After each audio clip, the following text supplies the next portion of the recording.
Arratsaldeon eta eskerrik asko hona gerturatu zareten guztioi. Hemen gauden herritarrok euskal preso eta iheslarien auziarekiko gure kezka eta konpromisoak bildu gaitu. Engainamendu hau Euskal Herrian zehar txoko guztietan errotzen ari delarik. Aurten urtarrilean, Bilbon euskal preso politikoen eskubideen alde egindako erakustaldi erraldoiak bidean markatutako inflexio puntu handioak izan da. Bide horretan, indarrak elkartu eta biltzeko gunea dela sinestuta gaude. Eta horrela, herria herri mugimenduaren lehen pausoak ematen hasi gara. Egin dezagun bidea, herri iniziatibak hartutako lekukoa gure eskuartean jaso.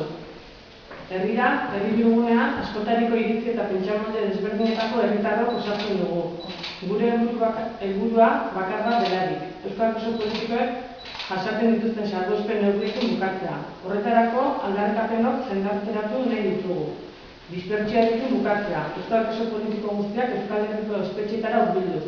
Gaixotasun larriak dituzten presoak askatzea. Zigorraren hiru laurdenak beteta dituzten presoak askatzea. Isolamenduarekin bukatzea. Betirako kartzela zigorra erratzen duen 1997 doktrinarekin bukatzea.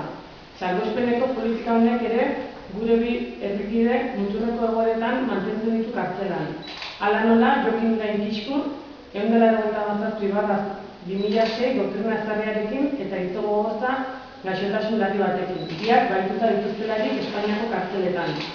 Muturreko bi egoera hauek eta oro har euskal preso eta iheslarien eskubideen defentsan denbora bat daramagu herrian hainbat lantaldetan funtzionatuz. Komunikazioa, sostengua, harremanak eraikiz eta horregatik herritar oro gonbidatu nahi dugu preso eta iheslarien aldeko dinamikan lan egiteko. Horretarako, gurekin harremanetan jar zaitezkete orereta@herrira.org helbidean. Bukatzeko, Orereta herriaren aurkezpen ekitaldiaren berri eman nahi dizuegu.